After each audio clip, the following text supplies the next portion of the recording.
Panorama group, जो सोचता है वो करता है। किस सामाजिक कार्य पे कौन सा उन्होंने विशेष सामाजिक कार्य कर दिया है कि उनको भारत रत्न से सम्मानित किया जाए।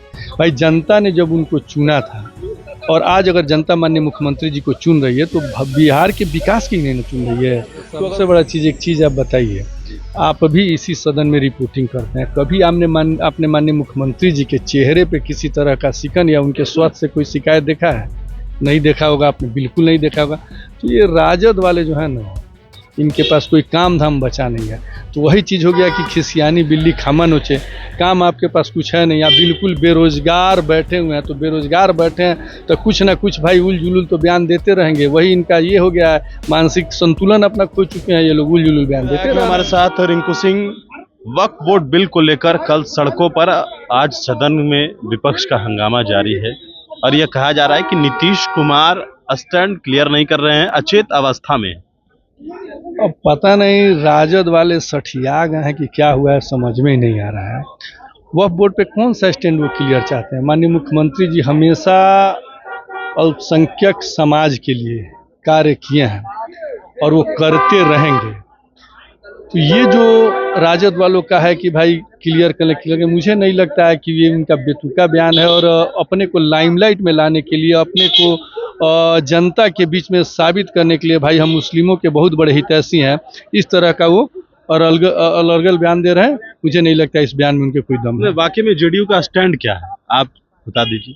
भाई जेडीयू आप बोले ना, हमेशा मुसलमानों का हितैषी रहा है और हमेशा मुसलमानों का हितैषी रहेगा। अच्छा, सवाल है कि लालू प्रसाद यादव को भारत रत्न देने के लिए कहा जा रहा है। अच्छा, किस सामाजिक कार्य पे कौन सा उन्होंने विशेष सामाजिक कार्य कर दिया है कि उनको भारत रत्न से सम्मानित किया जाए।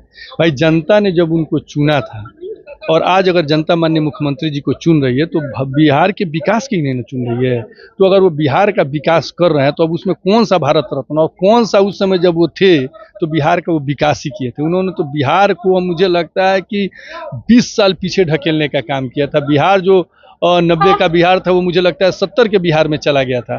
तो कोई वैसा विशेष उनकी उपलब्धि, सामाजिक उपलब्धि नहीं थी कि उनको भाई भारत रत्न से सम्मानित किया जाए। लेकिन सदन के भीतर और जिस तरीके से ये मांग उठ रहा है, आपको क्या लगता है? भाई मांग उठाने में रोक थोड़े है, उन्होंने अपना मांग उठाया, बाकी उस पर सरकार विचार करेगी क्या करना चाहिए क्या नहीं करना चाहिए। तो मुख्यमंत्री नीतीश कुमार की सेहत को लेकर लगातार सवाल खड़े किए जा रहे हैं। नीतीश कुमार खुद से सरकार नहीं चला पा रहे हैं, ईडी की छापेमारी हो रही है भवन निर्माण विभाग के अधिकारी के घर, कैसे देख रहे हैं इन तमाम चीजों को? सबसे बड़ा चीज़ एक चीज़ आप बताइए, आप भी इसी सदन में रिपोर्टिंग करते हैं, कभी आपने माननीय मुख्यमंत्री जी के चेहरे पे किसी तरह का शिकन या उनके स्वास्थ्य से कोई शिकायत देखा है? नहीं देखा होगा, आपने बिल्कुल नहीं देखा होगा। तो ये राजद वाले जो है ना, इनके पास कोई काम धाम बचा नहीं है। तो वही चीज़ हो गया कि खिसियानी बिल्ली खामा नोचे, काम आपके पास कुछ है नहीं। आप बिल्कुल बेरोजगार बैठे हुए हैं, तो बेरोजगार बैठे हैं तो कुछ ना कुछ भाई उल जुलूल तो बयान देते रहेंगे। वही इनका ये हो गया है, मानसिक संतुलन अपना खो चुके हैं ये लोग, उल जुलूल बयान देते रह रहे हैं।